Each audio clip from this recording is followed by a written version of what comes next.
Michael stared at the dilapidated building. A shiver ran down his spine. It was an abandoned office complex, rumored to be haunted. Stories of strange occurrences and unexplained noises circulated the city. He was here for a simple retrieval job. Just a file, his boss had said. It seemed straightforward enough. Yet the oppressive silence of the building spoke volumes. An unsettling feeling gnawed at Michael's gut. He pushed the thought aside and stepped inside. Michael, determined to complete his task, tried to ignore the eerie atmosphere as he entered the forsaken structure. The air inside was stale, thick with dust and decay. The faint scent of mildew permeated the atmosphere, making Michael wrinkle his nose. He flicked on his flashlight, the beam cutting through the oppressive darkness. Cobwebs clung to the walls like ghostly shrouds. Papers lay scattered on the floor, remnants of a time long gone. The silence was unnerving, broken only by the sound of Michael's own footsteps. He couldn't shake off the feeling of being watched. Every step Michael took seemed to echo through the empty halls, amplifying his sense of isolation and unease. Michael consulted the floor plan, his eyes scanning the intricate lines and symbols. He traced his finger along the paper, trying to make sense of the complex layout. The map seemed to mock him with its endless twists and turns.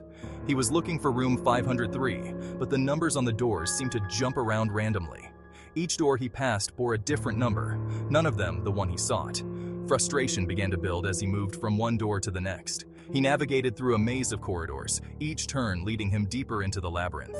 The hallways stretched endlessly before him, their dim lighting casting eerie shadows on the walls. He felt as though he was being swallowed by the building itself. Each one seemingly identical to the last, the corridors played tricks on his mind. The sameness of the environment made it difficult to keep track of where he had been and where he was going. It was as if the building was designed to confuse and disorient. The air grew colder, making his breath fog in front of him.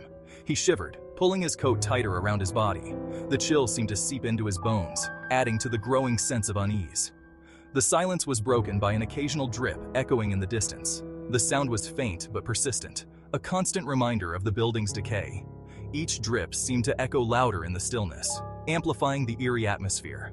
Every corner he turned, every room he passed, looked the same. The repetitive design of the corridors made it feel like he was trapped in a never-ending loop. He began to doubt his own memory, questioning whether he had already been down this hallway. It was like walking in circles. No matter how many turns he took, he always seemed to end up back where he started. The sense of being lost grew stronger with each step, and he felt a rising panic in his chest. A wave of dizziness washed over him, making him stumble.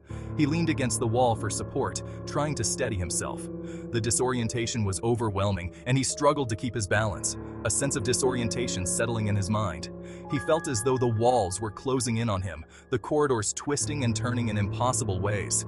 His thoughts became jumbled, and he found it difficult to focus.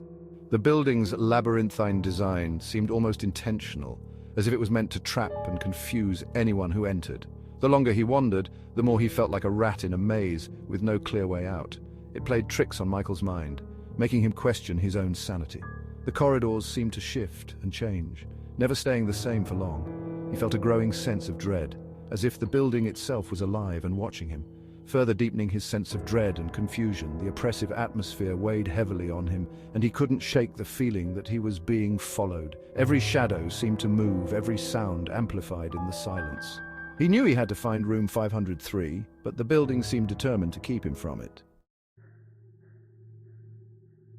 He checked the floor plan again. Room 503 seemed to have vanished. He could have sworn he passed this spot just moments ago.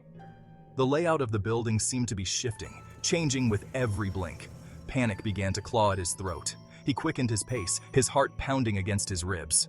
The walls felt closer now, closing in on him like a vice. As reality seemed to warp around him, Michael's desperation grew, turning his simple task into a nightmarish ordeal. A low hum vibrated through the floor, growing louder with each passing second. The sound was almost hypnotic, drawing him deeper into the room. Each step he took seemed to amplify the vibrations, making the floorboards creak under the pressure. He stopped, holding his breath, trying to identify the source. The air was thick with tension, and he could feel his heart pounding in his chest. Every muscle in his body was tense, ready to react at the slightest hint of danger. Whispers, barely audible, seemed to emanate from the walls. They were like ghostly echoes, bouncing off the decaying plaster and filling the room with an eerie presence. It was as if the walls themselves were alive, breathing out secrets from a time long forgotten. They were faint, indistinct, yet filled with an underlying malice that sent chills down his spine. The whispers seemed to carry a weight, a sense of foreboding that made his skin crawl. He could almost make out words, but they were just out of reach, teasing his mind with their elusive nature. He felt a presence, unseen, lurking in the shadows. It was a feeling that gnawed at his nerves, making him constantly look over his shoulder. The darkness seemed to move, shifting and changing, as if it were alive and watching him. The feeling of being watched intensified. His eyes darted around the room, trying to catch a glimpse of whatever was hiding in the shadows. The fear was palpable, a cold sweat breaking out on his forehead as he struggled to maintain his composure. The whispers grew louder, more insistent, as if the walls themselves were closing in on him. The sound was overwhelming, filling his ears and drowning out his thoughts. It was as if the building was trying to communicate with him, to tell him something important, something he couldn't quite grasp. He struggled to keep his composure, but the sense of dread was overwhelming. His hands trembled, and he could feel his resolve weakening. The fear was like a living thing, wrapping around him and squeezing the breath from his lungs. The shadowy figure was barely visible, blending in with the darkness, but its eyes glowed with an eerie light. They were like beacons in the night, piercing through the gloom and locking onto him with an intensity that made his blood run cold. The figure seemed to move closer, its presence growing stronger, more menacing, as if it were feeding off his fear. He broke into a run, the file, his mission, all of it forgotten. His only thought now was escape. The urgency in his movements was palpable, each step echoing through the empty corridors. The once familiar office now felt like a labyrinth, each turn leading him deeper into the unknown. His breath came in ragged gasps, the sound of his own heartbeat pounding in his ears. He could feel the weight of the building pressing down on him, as if it were alive, watching his every move. But the building had other plans. It seemed to shift and change, the hallways stretching and contracting, leading him in circles. The walls seemed to close in on him, the shadows growing darker and more oppressive. He could feel the presence of something unseen, something malevolent, lurking just out of sight. The air grew heavy, thick with an unseen energy. The temperature plummeted, his breath formed icy clouds in the freezing air. The cold was biting, seeping into his bones and making his movements sluggish. He could feel the chill wrapping around him, a tangible reminder of the presence that haunted these halls. The silence was deafening, broken only by the sound of his own footsteps and the occasional creak of the building settling. He felt a cold hand brush against his neck, sending a jolt of terror through him. He didn't dare to look back. The sensation was so real, so immediate, that it left him paralyzed for a moment. His mind raced, trying to make sense of what was happening. Was it a ghost? A figment of his imagination? Or something far worse? The fear was overwhelming, a primal instinct that urged him to run, to escape, to survive. The hallway behind him began to distort, the walls bending and twisting in unnatural ways. The sense of urgency was palpable, as if the building itself was alive, intent on keeping him trapped. The once straight path now seemed to writhe and contort, the walls closing in and then expanding, creating a disorienting maze. He stumbled, his sense of direction lost in the chaos. The building seemed to mock him, each step forward feeling like a step back. His heart pounded in his chest as he pushed himself to run faster, desperate to find a way out. The adrenaline coursed through his veins, giving him a burst of energy. He could feel the sweat dripping down his face, his muscles burning with the effort. Every corner he turned, every door he tried, seemed to lead him deeper into the labyrinth. The fear was a constant companion, driving him forward, pushing him to his limits. The terror was unlike anything he had ever experienced, a primal fear that gripped him completely. It was a fear that went beyond the rational, beyond the explainable. It was a fear of the unknown, of the unseen, of the unimaginable. His mind raced with possibilities, each one more terrifying than the last.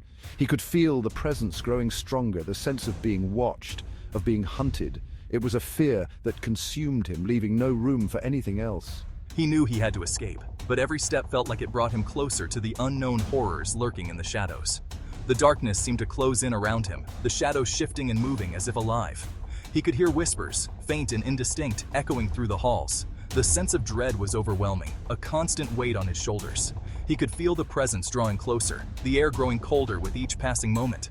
The presence was felt but not seen, a lingering dread that followed him through the darkened halls. It was a constant companion, a shadow that clung to him, never letting him out of its sight. The flickering lights cast eerie shadows on the walls, creating a sense of movement where there was none. The silence was oppressive, broken only by the sound of his own footsteps and the occasional creak of the building. He knew he had to keep moving, to keep running, to find a way out before it was too late. He stumbled into a room, slamming the door shut behind him. He leaned against the cold surface, gasping for breath. His eyes darted around the room, taking in the surroundings. It was a large room, circular in shape, its walls lined with mirrors. Strange symbols were etched onto the floor, glowing faintly in the darkness. In the center of the room stood a solitary mirror, larger than the rest.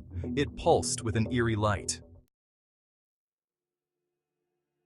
An unseen force drew him towards the large mirror. He tried to resist, but it was no use. He was pulled closer and closer, each step filled with dread. As he neared the mirror, he saw a figure manifest within its depths. It was his reflection, but not quite. This reflection was twisted, its eyes burning with a cold, malevolent light. The reflection reached out, its hand passing through the mirror's surface. The touch sent a shock of pain through Michael's body. He screamed as the reflection pulled him towards the mirror. The world around him dissolved into a swirling vortex of darkness. The last thing he saw was the distorted grin of his reflection before he was swallowed whole. The mirror returned to its pristine state, reflecting nothing but the empty room. The old office building stood silent once more. The air was still, the dust undisturbed. The only sound was the creaking of the building settling into itself. Room 503 remained lost, swallowed by the building's silent depths. Outside, dawn broke, casting its golden light onto the dilapidated structure. The city stirred awake, oblivious to the horrors that unfolded within the forgotten depths of the abandoned office complex.